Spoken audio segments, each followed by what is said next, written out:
Salut, c'est Cyril le Web de Fou, j'espère que tu vas bien aujourd'hui. On se retrouve pour un nouveau podcast pour voir ensemble pourquoi les newsletters tuent ta délivrabilité en email. On va parler affiliation, on va parler produits, on va comparer les deux, on va parler de plein de choses aujourd'hui et tu vas apprendre énormément de choses que tu n'as jamais entendues nulle part qui tuent aujourd'hui ta délivrabilité et bien sûr je vais te donner les solutions derrière. Avant ça, tu connais le truc, tu cliques sur le bouton s'abonner, tu vas dans la description, il y a un lien, ça s'appelle rejoins mes contacts privés, tu cliques dessus, tu mets ton email et tous les matins tu reçois un podcast à forte valeur ajoutée avec des informations qui vont changer ta vie et ton business, crois-moi. Ok ? Allez, on y va. Mais avant ça, tu connais normalement si tu me suis, il y a un groupe Telegram que j'ai créé, je t'ai laissé le lien en description, c'est le groupe Telegram, il y a le lien, tu cliques dessus, tu nous rejoins, je te partage plein d'astuces, plein de vidéos, plein d'images, plein d'idées, plein de trucs de business que je peux pas te partager dans mes podcasts. La communauté est là-bas, donc je t'invite vraiment à cliquer dessus et nous rejoindre. Allez, on y va pour le podcast. Bon, quand on voit des newsletters, il y a deux possibilités. Soit tu fais de l'affiliation, soit tu vends tes propres produits. Et là, il y a plusieurs choses. En faisant de l'affiliation, tu as un problème, je sais pas si t'en fais, mais en tout cas je vais le résumer. Tu vas sur des plateformes d'affiliation, les plateformes d'affiliation elles te disent « Ok, voilà les emails que tu dois envoyer ». Tu envoies ces emails et bizarrement tu as des taux d'ouverture et des taux de clics qui sont largement inférieurs. Ici, je vais t'expliquer quelque chose. Donc là, on est vraiment sur la partie affiliation. Ici, les kits emails sont développés, pas forcément pour cliquer énormément. Ils sont développés pour que ceux qui cliquent soient hyper méga intéressés, qui font en sorte que leur trafic qui va venir sur leur site convertisse un maximum. Mais toi, tu te retrouves avec des statistiques qui sont peut-être, je sais pas, 10% d'ouverture ou 8% d'ouverture et des taux de clic à 1, 2, 3, 4, 5%. Alors que si par exemple tu rédigeais des emails, tu pourrais monter à 15 ou 20%. Pourquoi les annonceurs ne veulent pas, quand ils créent des newsletters, que tu cliques autant ? Parce qu'ils veulent pas tout ton trafic de merde en fait. Ils veulent les gens qui soient hyper intéressés, etc. Donc du coup, ils font des trucs qui cliquent pas trop. Le problème, c'est que toi, en délivrabilité, en fait, ça ouvre pas trop et ça clique pas trop. Donc du coup, qu'est-ce qui se passe ? Quand tu envoies des emails, t'as des gens qui s'appellent Orange, Gmail et tout, qui disent là, t'as vu, quand le mec envoie cette news et que c'est cette adresse, etc., ça passe pas très très bien. Donc voir cette newsletter, on l'a déjà vu plusieurs fois, parce que en plus de ça, il n'y a pas que toi qui l'envoie, il y a tout le monde.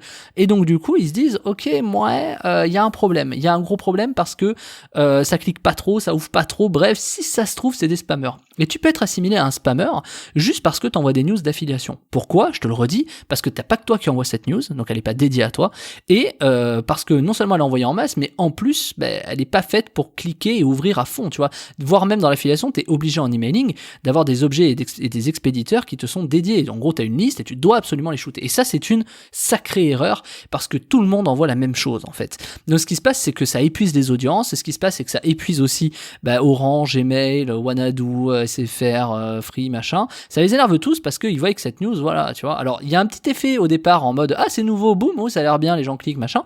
Le problème, c'est que les audiences sont tellement mélangées, comme par exemple, tu me suis moi, mais tu suis aussi d'autres personnes, tu vois.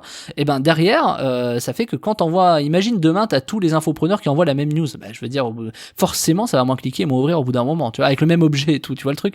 Donc voilà, donc ça, c'est vraiment un problème. Et ces newsletters d'affiliation tuent vraiment l'affiliation. La solution, c'est que toi, tu crées tes mêmes emails. Le problème, c'est que dans l'affiliation, t'as pas vraiment le droit de faire ça. Mais, parce que tu dois avoir des BAT, des mecs qui te valident, etc. Bref, c'est un peu chiant. Mais il y a des trucs où honnêtement, c'est quelque chose de vraiment, vraiment pertinent. Et je vais te donner la solution, c'est que tu rédiges toi-même les kits en mettant les bons liens. Le problème, c'est que ça va faire augmenter les taux de clics, ça va faire augmenter les taux de clics, oui, clairement, mais ça veut pas dire que, par exemple, ça augmente la performance. Par contre, quand tu as des programmes en affiliation qui sont payés au clic, c'est très intéressant de rédiger toi-même la news, tu vois. Par contre, fais très attention, parce que si tu as des liens qui sont propres à des images, il faut absolument que tu les intègres aussi, ces liens, dans ta newsletter. Ceux qui connaissent vraiment l'affiliation comprendront ce que je veux dire. Des fois, ils font de l'A/B testing en termes de clics sur certains liens. Donc, chaque lien ne se ressemble pas et donc, faut faire attention. C'est une petite technique que je donne comme ça, c'est un petit gros hacking. Et ça permet de gagner déjà beaucoup plus de clics que d'envoyer juste la news comme tout le monde, quoi. Voilà.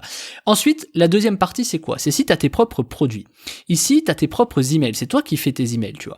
Et quelque chose que je t'ai pas dit juste avant, c'est que tu vas voir la différence, c'est que dans l'affiliation, c'est pas toi qui héberge les images, c'est pas toi qui... Enfin, tu sais, les images, elles sont hébergées ailleurs. Par exemple, quand tu as des images dans un kit mail, elles sont pas forcément hébergées sur ton serveur, sur ton domaine. Petite technique et petite astuce supplémentaire, quand tu as tes propres produits, je te conseille vivement d'héberger les images sur le domaine qui envoie la newsletter. Exemple, moi j'envoie mon email avec Web de Fou, il faudrait que mes images, je les héberge sur webdefou.fr. Pourquoi ? Parce que ça montre toute l'autorité. Tiens, les images dans le kit correspondent au domaine, donc c'est bien le propriétaire. Si en plus tu as vérifié ton domaine, que tu l'as activé, je sais pas si tu connais tout ça, mais c'est pas grave, et derrière, en plus les images que tu envoies, elles sont liées au nom du domaine domaine qui envoie, tu vois, l'email. Donc c'est hyper important. Quand par exemple, imaginons tu relais une news d'affiliation comme Nocibé, Nocibé héberge son image, c'est d'ailleurs la plateforme d'affiliation en général qui héberge l'image ailleurs. Du coup, dans la news, tu te retrouves avec un nom de domaine, je sais pas, qui est web de fou, une newsletter qui parle de Nocibé et un domaine qui s'appelle, je sais pas, cocorico.fr, tu vois. Et en plus de ça, tu t'adresses à des gens, enfin, tu vois, du coup, ça crée un peu des amalgames et des confusions auprès de ceux qui, d'Orange, Gmail, tout ça, ce qu'on appelle les FAI. Ça crée des petites confusions parce que du coup, on sait plus trop, tu vois, pourquoi t'envoies ça, t'envoies forcément quelque chose de quelqu'un d'autre, en fait. Donc, ils savent que c'est de l'affiliation. Et l'affiliation, c'est un peu moins, on va dire, propre pour la délivrabilité puisque, justement, beaucoup de gens les envoient, tu vois, donc du coup, il n'y a pas tout qui ouvre, etc. Je vais te donner un contre-exemple que tu comprennes bien. Moi, demain, mon mail de web de fou, il va très bien passer. Si t'as 15 personnes ou je sais pas, 50 personnes qui relaient ça à 200 000 personnes, mon mail, il passera plus bien, tu vois. C'est évident parce qu'en fait, les gens, ils auront tellement laissé passer de cet email qu'à un moment donné, ta délivrabilité, elle va forcément baisser parce que, t'envoies ça. Et c'est d'ailleurs très souvent pour ça que quand tu envoies du nouveau contenu à une base de données, tout de suite, ça refait un bump, tu vois, en termes de clics, de réactivité, etc. Parce que justement, c'est quelque chose de nouveau. Donc c'est très important. Et en fait, t'as des spammers qui peuvent te faire chier à cause de ça. Parce que imaginons, tu donnes une newsletter et un spammer l'envoie. Du coup, le spammer, il va, tu vois, Orange Gmail, ils vont dire, hey, c'est un spammer, on arrête cette news. Du coup, la newsletter peut être blacklistée. Donc du coup, toi, demain, tu vas te retrouver, je sais pas, t'as juste envie d'envoyer le truc, tu dis, tiens, c'est un problème qui me plaît bien.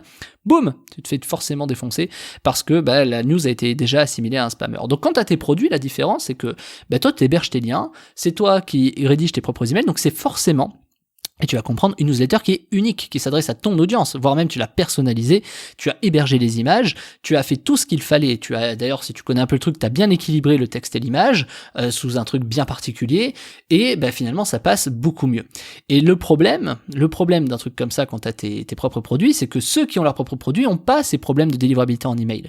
Donc en fait, il y a vraiment un monde qui se combat, c'est l'affiliation et les propres produits. Si quelqu'un avait ses propres produits, venait du monde de l'affiliation emailing et faisait ses propres produits, et puis je dis ça comme ça, mais quelqu'un comme moi, du coup, il saurait très très bien pourquoi il y a des choses à faire et des choses à ne pas faire. Pourquoi l'affiliation, il y a des trucs où tu dois vraiment level up parce que tu as rencontré ces problèmes. Et le level up, il passe notamment par des logiciels mailing, mais pas que. C'est surtout des bonnes pratiques et des façons de faire. Parce qu'il y a des choses à respecter. Tu peux pas arriver comme ça de nulle part. Imagine envoyer à 200 000 personnes ou à 100 000 personnes, opt-in, bien sûr, à une newsletter qui parle de Nocibé avec un lien hébergé ailleurs. Enfin, tout de suite, c'est un gros stop, quoi. Il te défonce. Donc, de toute façon, il y a des règles à respecter. Et ces règles-là, ce qu'on appelle des livres un peu cachés, des livres blancs, il y a des bonnes pratiques de livres blancs. Et moi, je te les livre cette semaine. Je t'ai créé la formation qui s'appelle Comment réussir son email de masse de zéro, où je t'ouvre en fait le livre de mes process au départ quand justement je dois envoyer des emails, qu'est-ce que je fais pour toujours que ça passe, pour que ça passe bien et que je maintienne des très beaux taux d'ouverture malgré des emails envoyés en masse. Comment tu fais pour maintenir ça? Parce que ceux qui font de l'emailing le savent, au bout d'un moment tes taux d'ouverture ils chutent et c'est terrible. Même si tu envoies 10 000 emails, tu sais que ça chute parce que tu n'as pas respecté ce process que je vais t'apprendre. Et donc c'est la formation de la semaine qui s'appelle Comment réussir son emailing en masse de zéro. Je t'ai mis le lien en description, tu peux cliquer dessus. Il faut sortir la CB bien sûr, c'est une formation et on se retrouve de l'autre côté. Tu vas voir ce que tu vas apprendre est colossal et tu vas garder à vie ces choses que tu vas apprendre. Là, tu vas les assimiler et c'est des petits secrets que je vais te livrer. Enfin, tu vas voir, je t'en dis plus dans la formation. Je te laisse cliquer dans le lien de la description. Ça s'appelle Comment réussir son emailing de masse de zéro. Je te dis à tout de suite de l'autre côté.